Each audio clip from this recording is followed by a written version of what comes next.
Good morning. My name is Mark Tacna. Welcome to my channel, Fishing Around Colorado Springs. Today is May 30th, 2025, and I am at Lake Isabel, which is about an hour and 45 minutes south of Colorado Springs. I'm here fishing for a couple of days. I have a campsite set up. I'm gonna have a really great time. So today I have with me a new rod, telescoping rod, and I'm using some yellow power bait, salmon, and a little worm at the bottom. Same rig as usual. And my other rod right there, it's set up exactly the same. I see a lot of action on the water right now. A lot of fish hitting the top. So I'm really looking forward to it. I hope I have a good couple of days fishing. So this is the first cast with the new rod. Here we go. Amazing. That was great. Let's get this line tight. Got that line out that way. Man, it's really jumping. I bet this would be a great place for fly fishermen. I mean, what places aren't great for fly fishing, right? But I always do this kind of fishing at the moment. I mean, things could change. So, tight line. Here we go. Like I always say, sit and wait, see what happens. Lake Isabel is a scenic mountain reservoir built in the 1930s and is located in the San Isabel National Forest, just outside the town of Rye, Colorado. It is nestled at approximately 8,600 feet elevation, and the lake covers approximately 40 acres and is a popular destination for families, anglers, and outdoor enthusiasts seeking a peaceful retreat in the mountains. The area around Lake Isabel is lush and forested, primarily with ponderosa pine, Douglas fir, aspen, Engelmann spruce. Lake Isabel is regularly stocked with trout by the Colorado Parks and Wildlife. You can expect to catch rainbow trout, brook trout, and brown trout, and I'm sure there's a few other species out there as well. A valid Colorado Springs license is required for all anglers aged 16 and older. And the daily bag limit is 4 trout per person, and the possession limit is 8 trout total, which includes all trout species combined. Gas-powered and electric motorized boats are not permitted, but canoes, kayaks, and paddle boats are. In addition to fishing and boating, Lake Isabel offers hiking trails, picnic areas, and nearby campgrounds, making it a great family-friendly place to visit in southern Colorado. So I've been fishing for about half an hour now, 45 minutes, doing bottom fishing with the rigs that I have. Not any bites, not too much luck. So on this line, I just threw a bobber on to try to get that my bait closer to the surface. I still see a lot of fish just jumping at the top. So maybe if I just raise my bait up a little bit towards the surface, I'll get a little bit of better luck. See what happens here.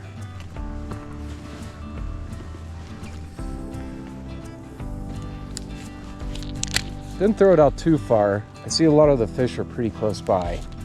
There's always something really nice just about sitting back and just watching your bobber float on the water and wait for it to go under. That's always sort of fun, exciting, relaxing, peaceful. You know, I already see my bobber starting to bounce, which is pretty cool. It's only been like 2 minutes. So maybe the bobber's the way to go here. I don't think it would have taken my bait that quick because I'm using that worm threader, so the worm really stays on the hook nice. But it could have taken the power bait. I'm gonna check it out. See what it was nibbling on. I see the power bait's still on and the worm's still there, so they're nibbling with the bobber. I'm not throwing it too far out because I see him like just really close by. My bobber's going.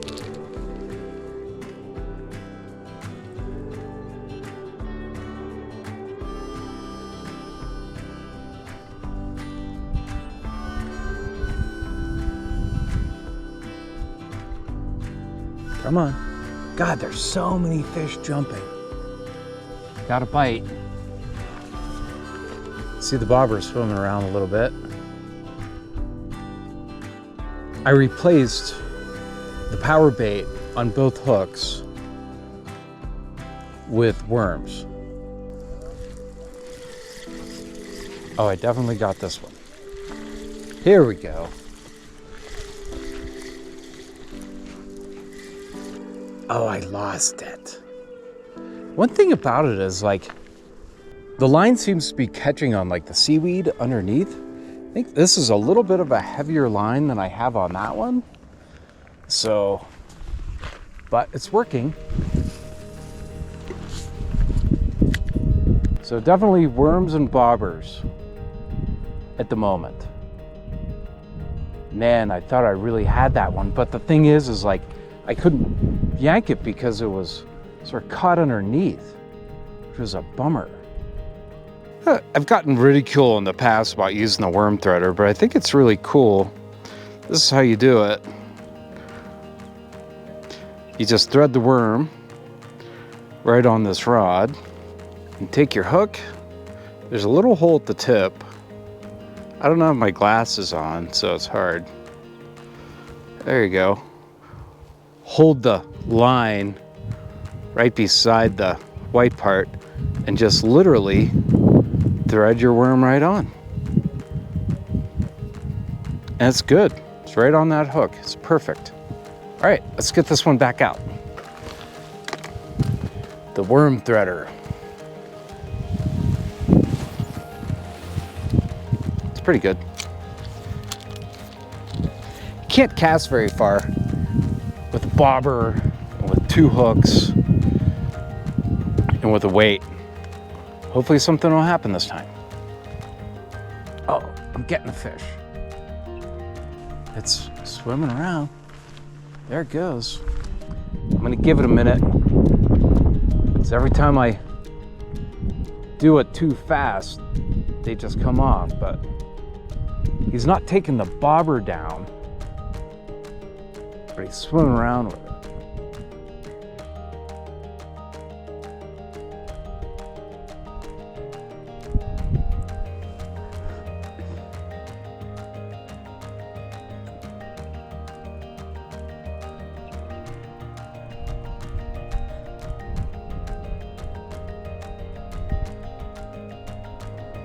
Got to be really small.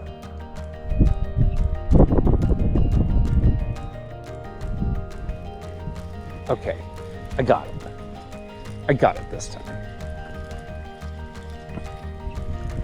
Only took like an hour, 2 hours. Nice.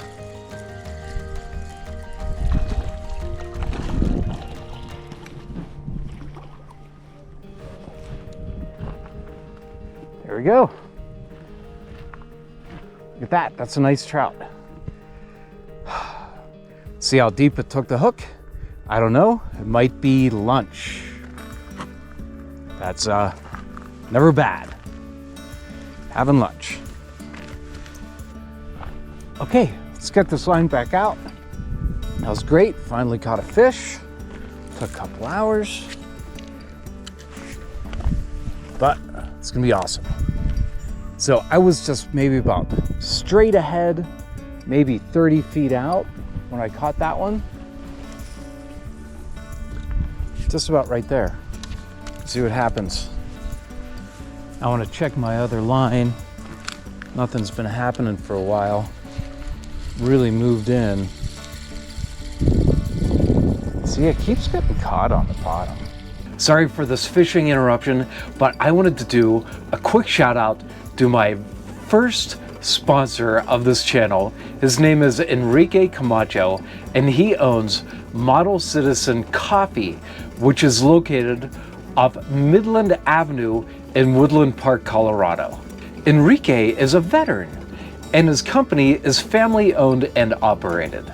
He roasts and brews all of his own coffee, and he believes that coffee should be an experience, not just a wake-up call. The coffee that Enrique gave me for this camping trip, it is a morning blend. It's a medium roast, and that's the type of coffee that I really, really like. He ground it specifically for my percolator to be on a little bit more of the coarser side, so I wouldn't get any grounds in my coffee. But he has a ton of different coffee blends to choose from. This coffee is absolutely delicious.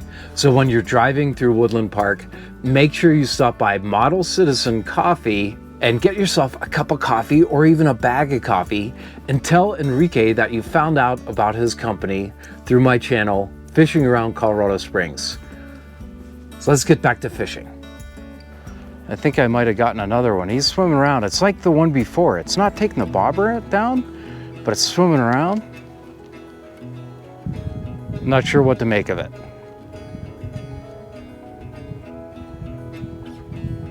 I don't know if it has the hook or it just has the worm.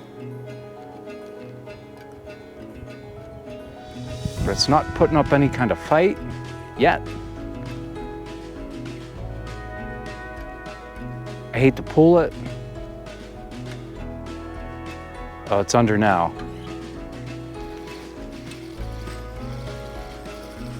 I got that one. So it's probably about 9:30, 10 o'clock.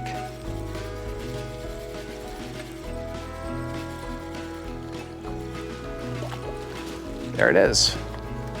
Nice, right on. That's small. Hopefully I can get the hook out of that one. Pretty small. I'd like to be able to throw it back. It's a little smaller than the last one, but see what I can do. I had to put my second rod away.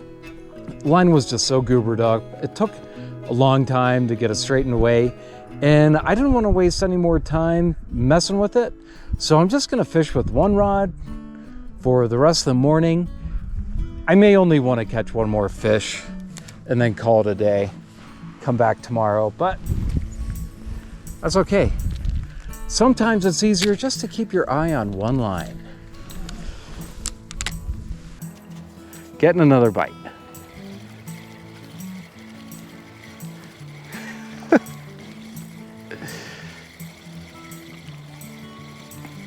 Seems like another small one.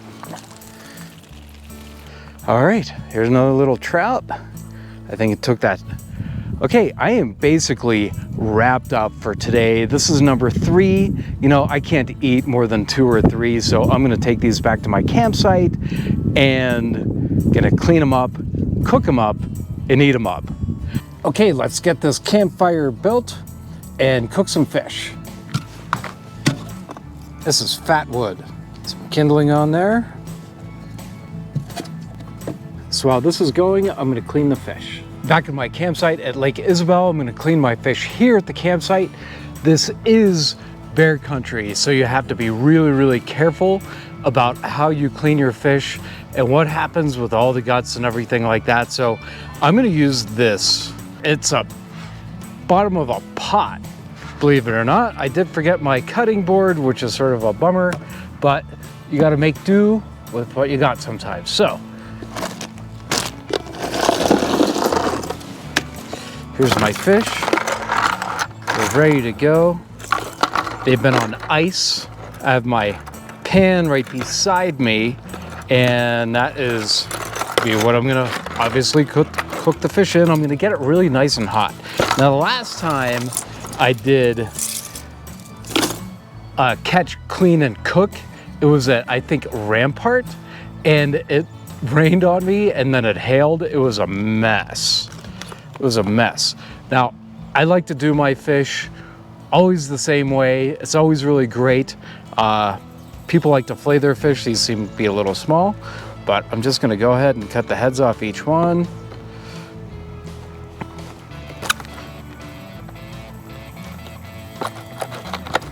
See, everything is staying really nice right in this lid. It's all gonna go in the fire. Try not to cut my finger, right?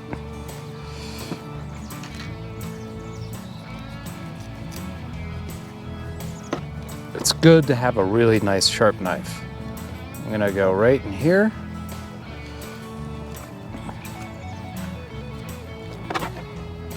Get all this cleaned out.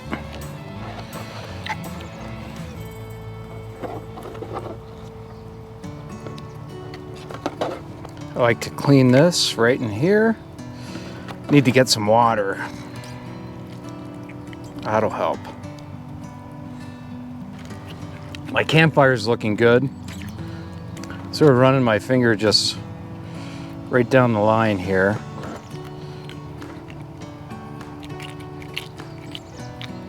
There we go. Perfect.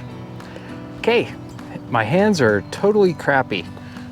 Let's clean off with the ice I have right here. I'm gonna clean these off, but first, I'm gonna take all this stuff, I'm gonna throw it in the campfire.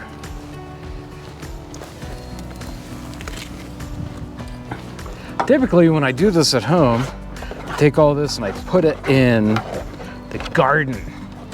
And that really helps everything to grow. Sort of gross. There we go. I have my water bucket right here. And just rinse them off right on the side. I don't know if you can see what I'm doing, but just gonna give them a little rinse. Keeping all the water in this container. Just get a little oil in the pan. Throw this on to get it heated up. It's about as low as that's gonna get. I'm gonna get the coals going a little bit more, and then I'm gonna get the fish on. Okay, my coals are how I want them. There's still a little bit of flame, but that's gonna be okay. This pan is gonna be super hot.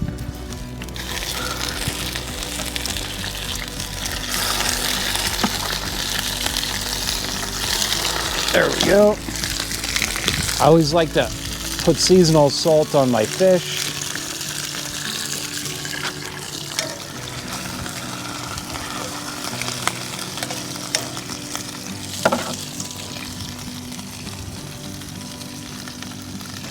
Okay. It's gonna take maybe about 3-4 minutes aside, not very long. And I know you're gonna ask, you know, Mark, why do you always cook your fish the same? Whole like this? And again, it's because this is how I was brought up. I'm a creature of habit. My grandfather cooked fish this way. My mother cooked fish this way. This is what I know, and this is what I like. Maybe one of these days I'll fillet a fish, but I gotta tell you, I really just like cooking it this way. I think it's amazing. Amazing. All right, it has been 3 minutes. Time to flip. Might want to give it a little longer. It's looking good. And I'll give this side maybe like 4 minutes, 5 minutes. Okay, it looks great. Looks like it's done. Did it for about 4 minutes aside. Let's take it over and try it out. Okay. Here we go. This looks great. Let's see how Lake Isabel trout is. Leave these in the pan to stay hot. Try this one. I am famished. I haven't eaten yet today. I like to peel the skin back, just like that.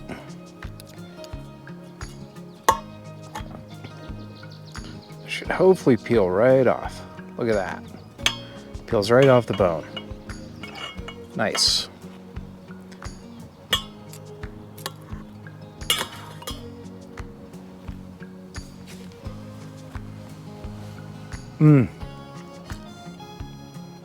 This is amazing.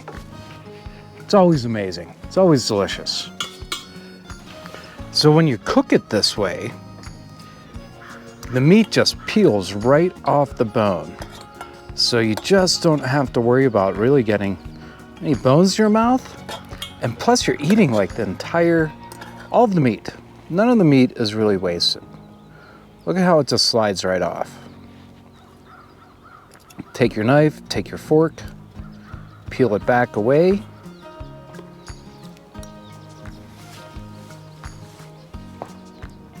And that's a good piece of fish.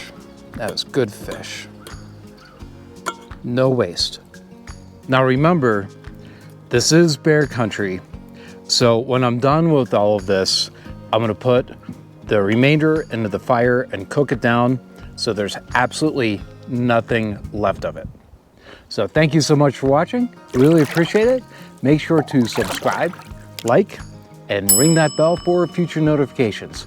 You have yourself an amazing time fishing.